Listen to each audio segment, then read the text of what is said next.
I appreciate you joining us for another brief look into God's Word. I hope you're having a good day. I hope you're having a good week. It's Monday as we get going. I hope you had a good Lord's Day yesterday. We're in 1 Corinthians chapter 7 today. 1 Corinthians chapter 7. We're going to be looking at the first 4 verses. So, appreciate you tuning in. Let's get into it. 1 Corinthians chapter 7, verse 1. Now concerning the things which you wrote, it is good for a man not to touch a woman, but because of sexual immoralities, let each man have his own wife, and each woman is to have her own husband. The husband must fulfill his duty to his wife, and likewise the wife also to her husband. The wife does not have authority over her own body, the husband does. Likewise the husband also does not have authority over his own body, but the wife does. Reading out of the New American Standard this morning.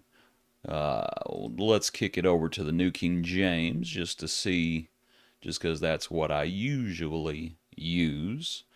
So, to look at the passage, there has been correspondence. They have, and we've spoken about this before, there has been correspondence from Paul to them that is spoken about in another place, and they have questions they had questions for Paul. So they had written to him with these questions. Now that's interesting, and it's interesting given the topic. And I understand we're talking about marriage, and we are in the midst of talking about things pertaining to sexual immorality, but I'm not even going to say sexual immorality, I'll just say sex. Because to look at the question, that's the question that they have. Paul is answering their question concerning the things of which you wrote to me. It is good for a man not to touch a woman. Nevertheless, because of sexual immorality, let each man have his own wife, and let each woman have her own husband. So, to look at this issue, why might they have this question? Why would they have a question along the lines? Because the question had to have been something along the lines of, because he has to tell them it is okay to sleep with your spouse. So therefore, their question had to have been, is it okay to sleep with our spouse? And for Paul to say that, and I was thinking about this and studying for this last night, I think that had to have been the question. Why would they have that question? We take the marital relationship, for lack of a better way of putting it, for granted. Of course spouses are going to sleep together.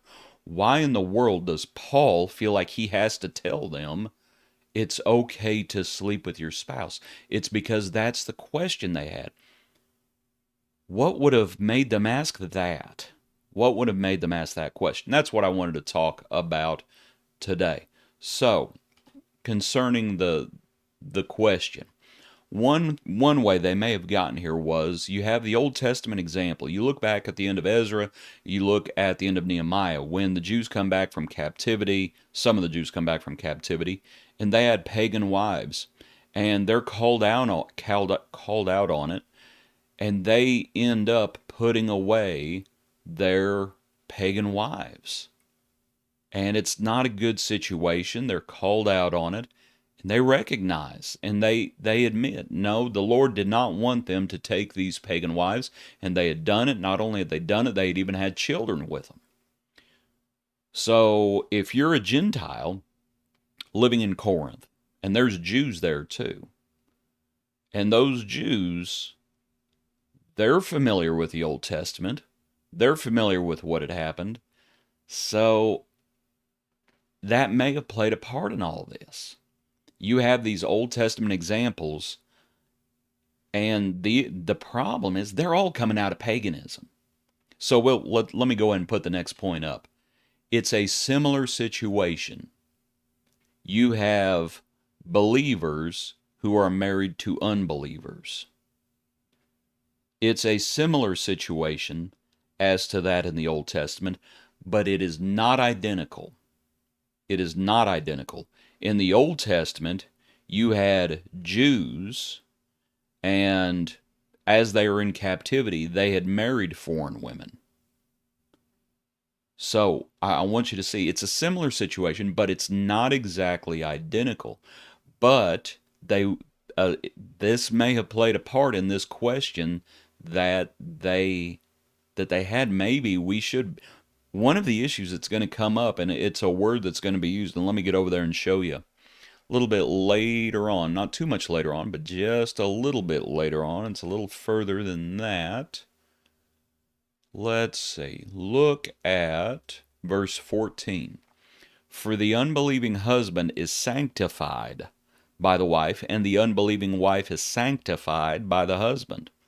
Otherwise, your children would be unclean. So, in their mind, what they were thinking apparently was, God does not want us to be unequally yoked. God does not want us. In the Old Testament, you saw real clearly, don't marry these foreign women. Well, we find ourselves married to these foreign women, so maybe we should. And we'll talk more about this as we go along. Is this holy? Should we be doing this, or are we sinning? Are we sinning by being married to these people? Are we sinning? And if we find ourselves married to these people, and I think this more gets to the question, are we sinning by sleeping with them? They're not Christians. So this is one of the questions, and these things I think are all coming together, and they have these questions themselves. Let me look a little bit earlier. Look a little bit earlier, and let me get back over there. In chapter 6. In chapter 6, see what he says in talking about being joined to a harlot. Flee sexual immorality. And this is all a part. Of course, the chapter divisions put in, they were not in the original. Verse 16. Verse 15. Do you not know that your bodies are members of Christ? Shall I then take the members of Christ and make them members of a harlot? Certainly not. Or do you not know that he who is joined to a harlot is one body with her? For the two, he says, shall become one flesh. But he who is joined to the Lord is one spirit with him. The context of chapter 16 is fornication, sexual immorality with a harlot. But he uses the marital language in verse 16. For the two, he says, shall become one flesh. Well, if I am joined to a harlot, and that takes me out of fellowship with Jesus, well then, if sleeping with a harlot is wrong, well then is sleeping with an unbeliever wrong? Even if that person is my spouse. Do you see how you start looking at it that way, and then you start really bearing down on it, you might come to the conclusion maybe we shouldn't sleep with our spouses. We'll say this to move on, and I'll chapter 7 somewhat. There are some issues in chapter 7 that a lot of people like to talk about. Some issues folks don't talk about too much, and we may focus more on those this week. Old Testament example. They find themselves in a similar but not identical situation as those folks in the Old Testament. I would like for us to consider the sexual culture that they were in, the sexual culture that was Corinth. We touched on this in the intro. There was a temple to Aphrodite where scholars talk about, and there's some question, but this is just what they throw out there. There were temple prostitutes. And there were a lot of them. It was a sexually charged culture. Sex was a part of their idolatry. It was a sexually charged culture. Now, if you're in that culture and sexuality has saturated everything, how easy would it be as you come out of right? Come out from among them. Do not touch what is unclean. As you see the depraved society all around you, how easy would it be to say, well, maybe sex itself is the problem? There is so much sexual immorality. It would be very easy. And what I was wondering is this mentality, that mentality, are those some of the seeds that would give rise to, in the apostasy, there would be those who were forbidding to marry? If you're real zealous, if you're real gung-ho for following the Lord, and you see this sexually charged, this sexually immorally bankrupt society all around you, how easy would it be to say, well, maybe sex is the problem? And what I'm getting to is, why would you ask the Apostle Paul, should we sleep with our spouse? How do you get to the point of asking that question? Because that's the question. And I wonder if this is part of it. It was such a morally bankrupt society that they thought, well, maybe sex in and of itself is dirty. And Paul says, no. He says no, not to get too, hopefully it's not rocket science, figure this out, what he's saying, that sleep with your spouse. I wonder if another element that plays a part in this is Paul's example. He's going to say a little bit later. Let me get back over to chapter 7. We're not in chapter 6. Over in chapter 7, it is good for a man not to touch a woman. Verse 1. Notice verse 7. For I wish that all men were even as I myself, but each one has his own gift from God, one in this manner, one and another in that. I wanted to read that verse just so we could consider that maybe Paul's example, Paul was the one who first taught them the gospel. Paul's not married. Paul doesn't have kids. Paul's not concerned himself with sex, frankly. Sorry, I don't know of a better way to put it. Well, if Paul's that way, remember what he says in another place? Imitate me as I imitate Christ. Well, Jesus didn't have an earthly wife. So Jesus wasn't concerned himself, I hope you understand, with sex. Paul was not concerned with sex. So the Corinthians, I wonder if that played a part. And they thought, well, maybe we should not be sleeping with our spouse. Maybe we should live more like Paul. Could that have played a part in their question? Maybe.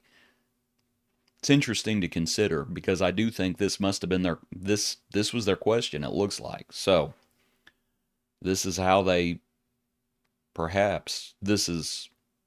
question came up in their mind. So they write to Paul. Hopefully, we might, as an application, I would like for us to look in chapter 7, and tell you what, let me get it back up there before we close out today.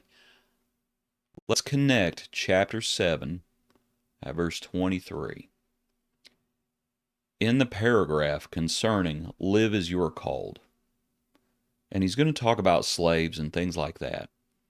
But in verse 23, says, you were bought at a price.